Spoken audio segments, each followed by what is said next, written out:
dari berbagai kisah konflik yang pernah terjadi di Indonesia dalam rentang tahun 1948 sampai 1965.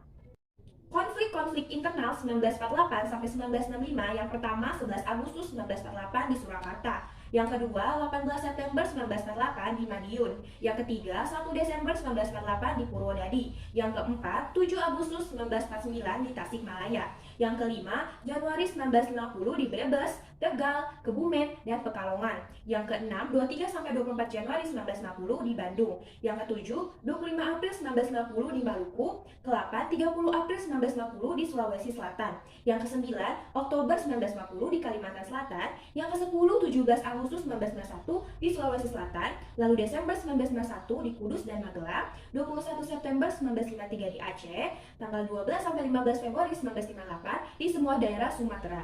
Lalu 5 Januari 1959 di Klaten, 15 sampai 22 November 1961 di Kediri, dan 15-16 Oktober 1964 di Indramayu.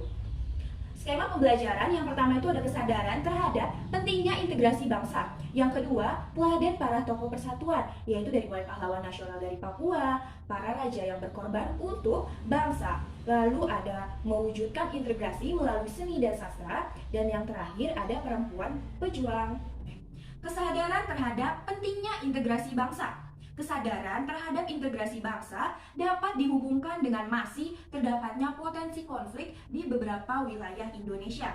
Kementerian Sosial memetakan bahwa pada tahun 2014 Indonesia masih memiliki 184 daerah potensi rawan konflik sosial.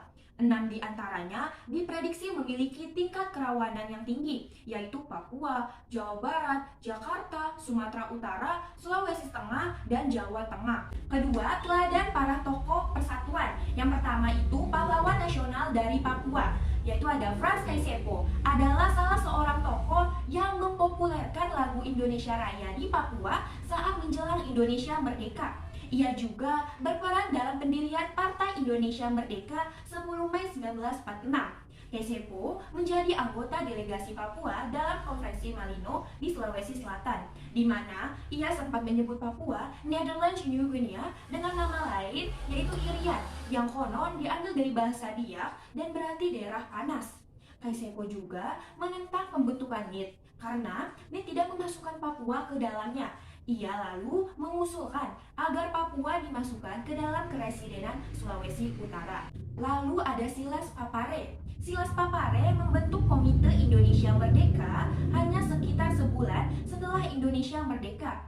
Tujuan KIM yang dibentuk bulan September 1945 ini adalah untuk menghimpun kekuatan dan mengatur gerak langkah perjuangan dalam membela dan mempertahankan proklamasi 17 Agustus 1945.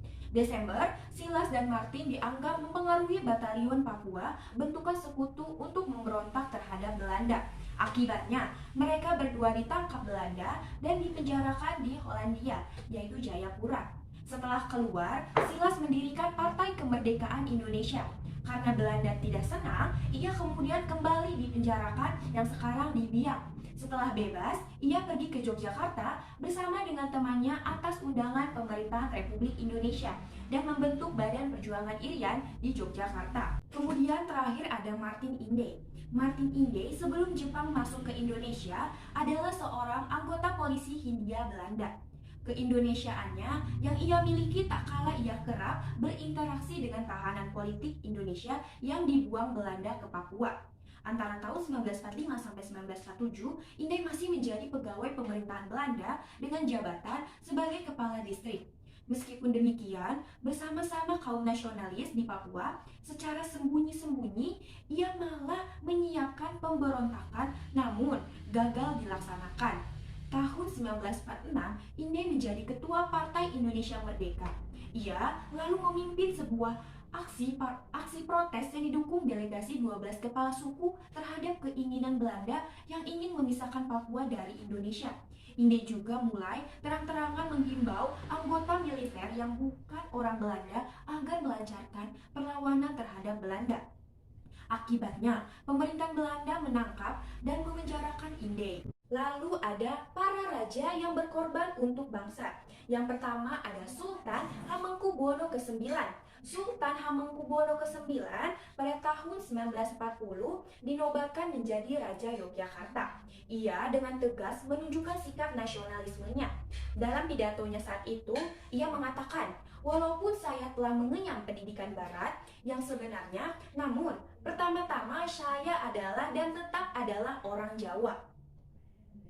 Tidak sampai 3 minggu setelah proklamasi 17 Agustus 1945 dibacakan, Sultan Hamengkubuwono IX menyatakan Kerajaan Yogyakarta adalah bagian dari negara Republik Indonesia. Tanggal 19 Agustus, Sultan mengirim telegram ucapan selamat kepada Soekarno dan Hatta atas terbentuknya Republik Indonesia dan terpilihnya Soekarno-Hatta sebagai presiden dan wakil presiden. Tanggal 20 Agustus, Sultan dengan tegas menyatakan berdiri di belakang presiden dan wakil presiden terpilih. Yang kedua ada Sultan Syarif Qasim II. Sultan Syarif Qasim II dinobatkan menjadi Raja Siak Indrapura pada tahun 1915 ketika berusia 21 tahun. Ia memiliki sikap bahwa kerajaan Siak berkedudukan sejajar dengan Belanda. Berbagai kebijakan yang ia lakukan pun kerap bertentangan dengan keinginan Belanda. Ketika berita proklamasi kemerdekaan Indonesia sampai ke Siak, ia segera mengirim surat kepada Soekarno dan Hatta yang bahwa menyatakan kesetiaan dan dukungan terhadap pemerintahan Republik Indonesia serta menyerahkan harta senilai 13 juta gulden untuk membantu perjuangan Republik Indonesia. Lalu yang ketiga, ada mewujudkan integrasi melalui seni dan sastra. Tokoh pelopornya itu adalah Ismail Marzuki yang dilahirkan di Jakarta, berasal dari keluarga seniman. Di usia 17 tahun, ia berhasil mengarang lagu pertamanya yang berjudul Oh Sarina. Lagu-lagu yang diciptakan Ismail Marzuki sangat diwarnai oleh semangat kecintaannya terhadap tanah air. Ketika RRI dikuasai Belanda pada tahun 1947 misalnya, Ismail Marzuki yang sebelumnya aktif dalam orkes radio memutuskan keluar karena tidak mau bekerja sama dengan Belanda. Yang terakhir, perempuan pejuang. Opu Deang Risaju, seorang tokoh pejuang perempuan yang menjadi pelopor gerakan Partai Serikat Islam yang menentang kolonialisme Belanda waktu itu. Opu Deang Risaju rela meninggalkan gelar kebangsawannya serta harus dijebloskan ke dalam penjara selama 3 bulan oleh Belanda dan harus bercerai dengan suaminya yang tidak bisa menerima aktivitasnya.